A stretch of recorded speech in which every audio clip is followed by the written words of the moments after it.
সবাইকে আমার চ্যানেলের পক্ষ থেকে শুভেচ্ছা জানাচ্ছি। এই পর্বে আমরা 2022 সালে যারা এসএসসি পরীক্ষার্থী আছো তাদের জন্য পদার্থবিজ্ঞানের অ্যাসাইনমেন্ট সমাধান করব। এটি তোমাদের পদার্থবিজ্ঞানের 2 নম্বর অ্যাসাইনমেন্ট, অষ্টম সপ্তাহের 2 নম্বর অ্যাসাইনমেন্ট। তোমরা তোমাদের জন্য সরবরাহকৃত যে প্রশ্নটি আছে সে প্রশ্নটি খুব ভালোভাবে বুঝে তোমরা তোমাদের এই অ্যাসাইনমেন্টটি সমাধান করবে।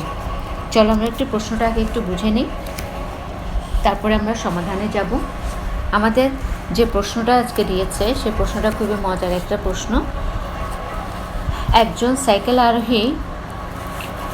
আরোহীর ক্ষেত্রে বল, বাতাসের বাধা, গতিশক্তি ও দক্ষতা কিভাবে কাজ করে তা গাণিতিকভাবে নির্ণয় করতে বলেছে। চিত্রে সাইকেল আরোহীর এগিয়ে যাওয়ার পথে বলের আনুভূমিক অংশ দেখানো হয়েছে।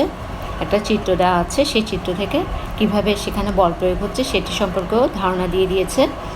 এবং আমাকে ক, খ, গ 3টা প্রশ্নের উত্তর করতে হবে। অবশ্যই আমরা মূল্যায়ন নির্দেশনা থেকে দেখে সমাধানটি করব। ঠিক আছে, এখানে আমাদের যে ক, খ, গ 3টি প্রশ্ন দেওয়া আছে সে 3টি প্রশ্নের কিন্তু আবার 2টো করে ভাগ আছে। তাহলে ক এর জন্য 2টো ভাগ, 1 2, খ এর জন্য 1 2, গ এর জন্য 1 2, 2টা ভাগ আছে। প্রত্যেকটা ভাগ আলাদা আলাদাভাবে তোমাদেরকে উত্তর করতে হবে। এবং এই অ্যাসাইনমেন্ট থেকে তোমরা আসলে যে জিনিসটি সম্পর্কে ধারণা পাবে সেটা বল এবং ঘর্ষণ বল সম্পর্কে তোমরা বুঝতে পারবে, গতিশক্তি কিভাবে বের করতে হয় সেটি জানতে পারবে এবং কর্মদক্ষতা নির্ণয় করতে পারবে। তবে যাই কিছু করো না কেন অবশ্যই তোমাদেরকে পাঠ্য বইয়ের সাহায্য নিতে হবে। এবং কত কত পৃষ্ঠার পাঠ্য বইয়ের সাহায্য নিতে হবে সেই পৃষ্ঠাটা বলে দিয়েছে। 66, 87, 102, 119, 120 এসব ওই পৃষ্ঠাগুলো আগে ভালো করে পড়ে নিবে, ভালো করে পড়ে নিয়ে রাখবে। তাহলে দেখবে যে তোমরা কি করবে, তোমাদের জন্য অ্যাসাইনমেন্টের সমাধানটা খুব সহজ হয়ে যাবে। তাহলে আমরা প্রথম থেকেই শুরু করছি অ্যাসাইনমেন্টের ক নম্বর প্রশ্নটা। ক নম্বর প্রশ্নটা এই হচ্ছে তোমাদের অ্যাসাইনমেন্টের, যেটাকে আমরা উদ্দীপক বলি, স্টিম। তোমরা দেখছো এখানে একজন সাইকেল আরোহী, সে সুন্দর করে সাইকেল চালিয়ে নিয়ে যাচ্ছে। তাহলে এই সাইকেল আরোহীর উপরে তোমাদের যে প্রশ্নটা করতে হবে সেটি কি দেখি।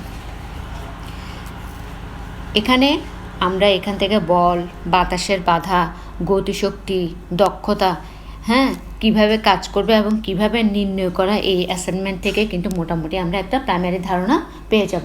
খুব সুন্দর একটা এক্সাম্পল দিয়েছে এখানে, এগুলো সম্পর্কে ভালো করে জানার বুঝার। তবে তোমরা বুঝে যদি জিনিসটা সলভ করো তাহলে তোমাদের কাছে সম্পূর্ণ চ্যাপ্টার বা সম্পূর্ণ জিনিসের কনসেপ্টটা ক্লিয়ার হয়ে যাবে। প্রশ্নটা ছিল এরকম, কয়ের প্রশ্ন, সাইকেলটি একটি ধ্রুববেগ প্রাপ্তি পর্যন্ত সুষম ত্বরণে চলল। তার প্রথম প্রশ্নটি হচ্ছে, এই সময়ে বাতাসের বাধা কিভাবে কাজ করে তা বর্ণনা করো। 2 নম্বর হচ্ছে, সাইকেলটির গতি বাড়ানোর সময় আনুভূমিক বলদ্বয়ের তুলনা করো। দেখো এক কয়ের ভিতরে 2টো অংশ আছে। প্রথমে যে কথাটি বলেছে ধ্রুববেগ প্রাপ্তি পর্যন্ত সুষম ত্বরণ, আমরা সাধারণত জানি যখন কোনো বস্তু চলতে শুরু করে সে একটা বেগ নিয়ে চলবে এবং যখন সে চলমান অবস্থায় থাকবে তখন অবশ্যই সে তার ত্বরণ থাকবে। ততক্ষণ পর্যন্ত না তার ত্বরণটা থাকবে যতক্ষণ পর্যন্ত না সে ধ্রুববেগ মানে একটা সমবেগ প্রাপ্ত হচ্ছে। তাহলে কয়ের প্রথম প্রশ্নের থেকে আমাদেরকে কি জানতে চেয়েছে, বাতাসের বাধা কিভাবে কাজ করে। আমরা জানি কোনো একটা কাজ করতে গেলে প্রতিনিয়ত প্রতিক্রিয়া, অর্থাৎ ক্রিয়া এবং প্রতিক্রিয়া বল উভয়ে কাজ করে, ঠিক কি না? তাহলে এই যে বাতাস, আমরা যখন চলতে শুরু করছি তখন বাতাস একটা বিপরীতমুখী একটা বাধা দিবে। তাহলে সেই বাধাটা কিভাবে কাজ করবে সেটা সম্পর্কে উত্তর করতে বলেছে। 2 নম্বর বলেছে, যদি আমি সাইকেলের গতি বাড়াই বা বাড়ানোর সময় আনুভূমিক বলদ্বয়ের তুলনা করতে বলেছে। তাহলে আমরা চিত্রটা আরেকটু দেখে নিই। এই চিত্রের ভিতরে দেখো তোমাদেরকে সুন্দর করে ডিরেকশন দিয়ে অলরেডি বলে দিয়েছে যে প্রয়োগকৃত বলটা হচ্ছে যেটা ভূপৃষ্ঠে বরাবর প্রয়োগ করা হচ্ছে সেটি হচ্ছে প্রয়োগকৃত বল, এবং এই বলটিকে কিন্তু আমরা বলতেছি কি আনুভূমিক বল। প্রয়োগকৃত বলটাই হচ্ছে আমাদের আনুভূমিক বল। এখন এই আনুভূমিক বল যখন আমাদের সাইকেলের প্যাডেলের চাপ দিয়ে মানে ভূমির উপরে বলটা প্রয়োগ করা হয়, তখন ভূপৃষ্ঠ কিন্তু আমাদেরকে কি হয়, বিপরীতমুখী আরেকটি বল ক্রিয়া করে, এবং এই বিপরীতমুখী বলের কারণে কিন্তু এই সাইকেলটি কী করবে, সামনের দিকে অগ্রসর হবে। তাহলে আমরা প্রথম প্রশ্নের উত্তরটা এবার ব্যাখ্যা দেই। প্রথম প্রশ্নের উত্তরে বলেছে বায়ু এক স্থান থেকে অন্য স্থানে প্রবাহিত হয় বায়ুচাপের কারণে। সাইকেল আরোহী যখন সাইকেল চালিয়ে সামনের দিকে অগ্রসর হয় তখন সে বাতাসের বাধা অনুভব করে। বাতাস তার গতির বিপরীত দিকে এক প্রকার বাধাদানকারী বলের সৃষ্টি করে। এই বাধাদানকারী বল আবর্ত ঘর্ষণ বলের মতো। একে প্রবাহী ঘর্ষণও বলা হয়। ঘর্ষণ বল সর্বদা গতির বিপরীত দিকে ক্রিয়া করে, ফলে তার গতিবেগ ধীরে ধীরে কমতে থাকে। আমরা একটু ব্যাপারটা একটু বুঝি, যে এখানে বলেছে বাতাস তার গতির বিপরীত দিকে এক প্রকার বাধাদানকারী বলের সৃষ্টি করে, আর এই বাধাদানকারী বলকে আমরা বলছি কি আবর্ত ঘর্ষণ। আবর্ত ঘর্ষণ, ঘর্ষণ 4 ধরনের, তোমরা এর আগে পড়েছো বইতে। 4 ধরনের ঘর্ষণ দেখা যায়, স্থিতি ঘর্ষণ, পিছলানো ঘর্ষণ, আবর্ত ঘর্ষণ, প্রবাহী ঘর্ষণ। সাইকেলের চাকার গতির ক্ষেত্রে কিন্তু যে ঘর্ষণটা মানে পাই আমরা, যে ঘর্ষণটা অনুভব করি সেটা হচ্ছে আবর্ত ঘর্ষণ। আবর্ত ঘর্ষণ কি, যখন একটি বস্তু অপর একটি তলের উপর দিয়ে গড়িয়ে চলে তখন গতির বিরুদ্ধে যে ঘর্ষণ ক্রিয়া করে তাকে আবর্ত ঘর্ষণ বলে। তো ঘর্ষণ বলের মূল থিম হচ্ছে সে সবসময় গতির বিরুদ্ধে এক ধরনের বল ক্রিয়া করবে। আবার একে বলেছি প্রবাহী ঘর্ষণও বলা হয়। প্রবাহী ঘর্ষণ বল কেন বলেছি, কারণ প্রবাহী বলছে তরল এবং বায়বীয় পদার্থের ক্ষেত্রে যে ঘর্ষণ বল সেটি হচ্ছে প্রবাহী ঘর্ষণ। তাহলে এখানে যেহেতু বাতাসের বাধা কাজ করছে, সে কারণে এই বাতাসটাই হচ্ছে, যেহেতু তরল এবং বায়বীয় পদার্থের মধ্য দিয়ে বলেছি প্রবাহী ঘর্ষণটা বোঝা যায়, সে কারণে একে আমরা প্রবাহী ঘর্ষণ বলও বলতে পারি। আমরা এই জিনিসটা আরেকটু চিত্রের মধ্য দিয়ে একটু বুঝি। আমাদের এখানে অনুভূমিক বল বরাবর প্রয়োগকৃত বল আছে, যে বলটা প্রয়োগ করার ফলে সাইকেলটি সামনের দিকে চলছে, সেটি আমি আগেই বলেছি তোমাদের চিত্রের মধ্যে দিয়ে। এখানে দেখো চিত্রের ভিতরে বাতাসের বাধা একটা তীর চিহ্ন দিয়ে বুঝিয়ে দিয়েছে যে বাতাসের বাধা বিপরীত দিকে, অর্থাৎ প্রয়োগকৃত বল যেদিকে বাতাসের বাধা তার বিপরীত দিকে। এই বাতাসের বাধা বলতে আমরা 2 ধরনের বল পাচ্ছি। এটা হচ্ছে বাতাসের বাধাটাকে আমরা কি বলছি, ঘর্ষণ বল, এবং এইটাকে আবার আমরা বলছি কি বল, আরেকটা বল বলেছি প্রবাহী ঘর্ষণ। কেন, যেহেতু এটা বাতাস, প্রবাহী ঘর্ষণ হয় কোথায়, তরল এবং বায়বীয় পদার্থের ক্ষেত্রে। তাহলে কি দাঁড়াচ্ছে, সুতরাং বলা যায় বাতাসের বাধা গতির বিপরীত দিকে কাজ করে, যার ফলে সাইকেল আরোহীর গতি হ্রাস পায়। তাহলে আমাদের 1 নম্বর প্রশ্নের কয়ের প্রথম প্রশ্নের উত্তর জানতে চেয়েছে যে এই সময় বাতাসের বাধায় কীভাবে কাজ করে। বাতাসের বাধা গতির বিপরীত দিকে কাজ করার ফলে সাইকেল আরোহীর গতি হ্রাস পায়। সুন্দর করে লিখতে পারলে তোমাদের পুরো 2 মার্কস পেয়ে যাবে। কয়ের 2 নম্বর প্রশ্ন, সাইকেলটি গতি বাড়ানোর সময় আনুভূমিক বলদ্বয়ের তুলনা করো। আমরা এর আগে চিত্রে তোমাদেরকে দেখিয়ে দিয়েছি যে যেখানে আমাদের উদ্দীপকের যে চিত্রটা দেওয়া আছে সেখানে প্রয়োগকৃত বল নিয়ে আলোচনা করছে। সে প্রয়োগকৃত বলটাই হচ্ছে আনুভূমিক বল। আর এই আনুভূমিক বল বলতে আমরা সাধারণত কী বুঝি, সে আনুভূমিক বলে 2 ধরনের বল কাজ করে। তাহলে কি দাঁড়াচ্ছে, বলের একটি বৈশিষ্ট্য হচ্ছে প্রকৃতিতে বল জোড়ায় জোড়ায় ক্রিয়া করে। যখনই কোনো বস্তুর উপর একটি বল প্রযুক্ত হয় তখনই একটি সমমানের এবং বিপরীতমুখী বল অন্য একটি বস্তুর উপর ক্রিয়া করে। এটি কার কথা, নিউটনের 3য় সূত্রানুসারে আমরা বলতে পারি প্রত্যেক ক্রিয়ারই একটি সমান ও বিপরীত প্রতিক্রিয়া আছে। সাইকেল আরোহী যখন আনুভূমিকভাবে বল প্রয়োগ করে তখন ভূপৃষ্ঠ প্রতিক্রিয়া বল হিসাবে সে বলটি ফেরত পাঠায়। এই প্রতিক্রিয়া বলের প্রভাবে সাইকেল সামনের দিকে অগ্রসর হয়। তাই এখানে ক্রিয়া বল ও প্রতিক্রিয়া বল সবসময় বস্তুর উপর ক্রিয়া করে। প্রতিক্রিয়া বলটি ততক্ষণই থাকবে যতক্ষণ পর্যন্ত ক্রিয়া বলটি থাকবে। তাহলে আমরা বুঝতে পারলাম যে আমার এখানে আনুভূমিক বলদ্বয় বলতে কোন দুটি বলকে বোঝাচ্ছি, যে ক্রিয়া এবং প্রতিক্রিয়া বল। তাহলে ক্রিয়া এবং প্রতিক্রিয়া বল, এই দুটি বল কাজ করবে। আর বাতাসের বাধায় সেখানে ঘর্ষণ বল কাজ করবে। তাহলে আমাদের কয়ের প্রশ্নটা মোটামুটি সলভ হয়ে গেল। এবারে আসছি এখানে, তারপরে একটু তোমাদেরকে দেখি যে ক্রিয়া প্রতিক্রিয়া বল। আমাদের আনুভূমিক বরাবর দুটি বল, যে বিপরীতমুখী বলের কারণে আমাদের কি হচ্ছে, সাইকেলটি সামনের দিকে অগ্রসর হচ্ছে, সে বাতাসের বাধাটা হচ্ছে কি, প্রতিক্রিয়া বল। 2 নম্বর প্রশ্নটা খ নম্বর প্রশ্ন, সাইকেল এবং সাইকেল আরোহীর মোট ভর 75 কেজি। কোনো এক মুহূর্তে সাইকেলের গতিবেগ 4 মিটার পার সেকেন্ড, আরোহীর প্রয়োগকৃত বল 30 নিউটন এবং বাতাসের বাধা দিয়েছে 20 নিউটন। এটা একটা গাণিতিক সমস্যা।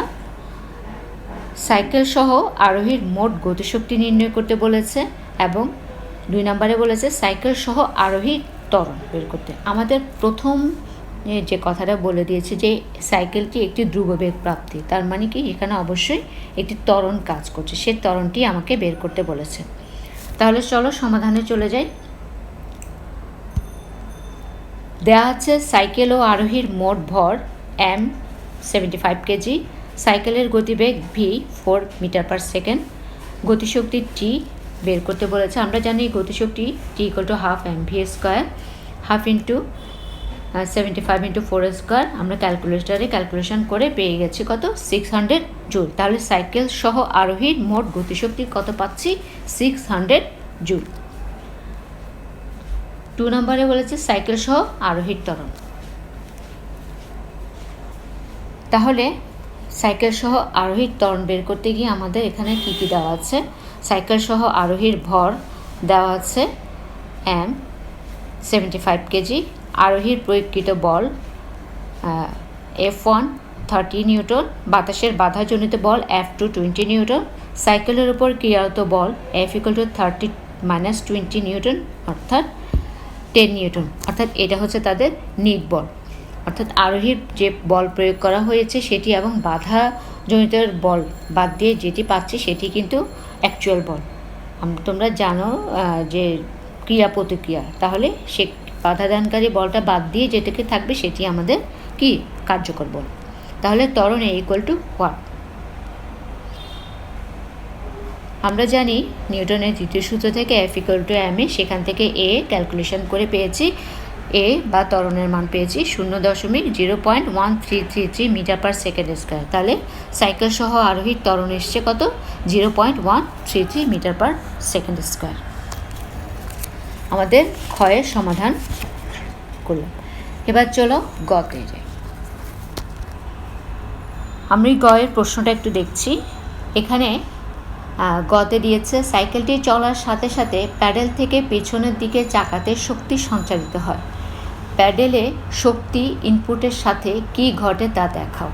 একটা ছক দিয়েছে, সেখানে প্যাডেলে 400 জুল শক্তি ইনপুট হচ্ছে এবং শক্তি খরচ হচ্ছে বা শক্তি হারাচ্ছে 20 জুল, এবং পেছনের চাকায় শক্তির কিছু সরবরাহ করছে। তাহলে এই দুইটা কাজ হওয়ার সাথে সাথে শক্তি সরবরাহ হচ্ছে। এবং প্রশ্নটা কি আসছে, প্রশ্ন চেয়েছে 1 নাম্বার, শক্তিটি পিছনের চাকায় সঞ্চারিত হওয়ায় কিছু শক্তি হারিয়ে যায়, এটি কিভাবে ঘটে তা ব্যাখ্যা করো। এটি একটু ব্যাখ্যামূলক উত্তর দিতে হবে। 2 নাম্বার বলেছে প্যাডেল থেকে পিছনের চাকাতে শক্তি প্রেরণে সাইকেলের দক্ষতা নির্ণয় করে, এটা গাণিতিক সমস্যা। তাহলে আমরা প্রথমটা সমাধান করি। শক্তিটি পিছনের চাকায় সঞ্চারিত হয়, কিছু শক্তি হারিয়ে যায়, এটি কিভাবে ঘটে তা ব্যাখ্যা করো। শুরু করলাম এভাবে যে সাইকেলটি চলার সাথে সাথে প্যাডেল থেকে পিছনের দিকে চাকাতে শক্তি সঞ্চারিত হওয়ায় কিছু শক্তি হারিয়ে যায়, এটি যেভাবে ঘটে তা নিচে ব্যাখ্যা করা হলো। আমি একটু পিছনের দিকে যাই। এখানে একটি সাইকেলের ছবি দিয়েছে, এটা অবশ্যই আমার তোমাদের খাতায় আঁকতে হবে না বা লিখতে হবে না, এটা আমি তোমাদের বোঝার জন্য দেওয়া। যে সাইকেল যারা সচক্ষে দেখেছো বা সাইকেল যারা চালাও তারা মোটামুটি সাইকেল সম্পর্কে একটি ধারণা আছে। সেখানে একটা প্যাডেল আছে, চেইন আছে এবং চাকা আছে। এই চেইন দিয়ে কিন্তু প্যাডেলের সাথে পিছনের চাকাটাকে কি করা হয়, সংযোগ দেওয়া হয়। তখন কি হয়, যখন প্যাডেলটাকে আমি প্রেসারে দেই বা চাপ প্রয়োগ করি, তখন প্যাডেলের চাপের কারণে চেনটি ঘূর্ণনের ফলে পিছনের চাকাও কি হচ্ছে, আবর্তিত হচ্ছে। ঠিক আছে, তাহলে চলো আমরা এবার গয়ের 1-এর মূল উত্তরের ব্যাখ্যায় চলে যাই। বল প্রয়োগে যখন সাইকেলের প্যাডেলকে ঘোরানো হয়, তখন সাইকেলের প্যাডেলের সাথে চেইনের ঘর্ষণ হয়। এই ঘর্ষণজনিত বলের কারণে কিছু পরিমাণ শক্তি অন্য শক্তিতে রূপান্তরিত হয়। কোনো বস্তু যখন ভূপৃষ্ঠের উপর চলমান থাকে, তখন ঘর্ষণ বল কাজ করে। এই বাধাদানকারী বলদ্বয়ের কারণে কিছু পরিমাণ শক্তি হারিয়ে যায় বা শক্তির অপচয় ঘটে, যা সাইকেলের গতিকে মন্থর করে। তাহলে এটি কিভাবে ঘটে?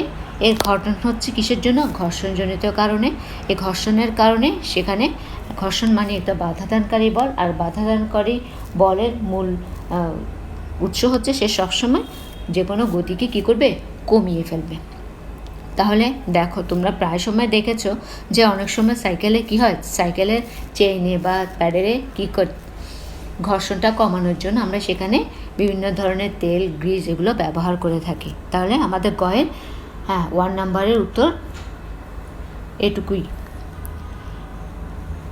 এরপরে গয়ের 2 নম্বর উত্তরটার জন্য আমাকে একটু চিত্র 2 নম্বরের দিকে তাকাতে হবে।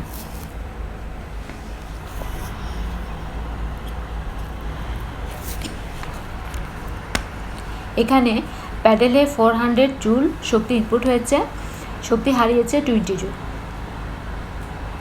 আর পেছনের চাকায় সরবরাহকৃত শক্তি। এই প্রশ্নটা চেয়েছে যে প্যাডেল থেকে পেছনের চাকাতে শক্তি প্রেরণে সাইকেলের দক্ষতা নির্ণয় করো।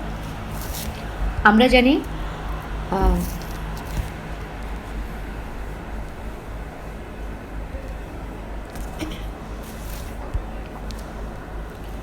এখানে কি মান দেওয়া আছে। এখানে মান দেওয়া আছে প্রদত্ত শক্তি, আমি E1 E2 দিয়ে ধরে নিয়েছি। প্রদত্ত শক্তি দেওয়া আছে 400 জুল E1, হারানো শক্তি 20 জুল, এবং যে পরিমাণ শক্তি কার্যকর হয়েছে সে শক্তিটি কি, প্রদত্ত শক্তি থেকে হারানো শক্তি বিয়োগ করে যেটা পাবো সেটাই হচ্ছে আমার কার্যকর শক্তি। বের করতে বলেছে কর্মদক্ষতা। আমরা জানি কর্মদক্ষতা ইকুয়াল টু কার্যকর শক্তি ডিভাইডেড বাই প্রদত্ত শক্তি গুণ 100। এটা তোমাদের বইতে আছে।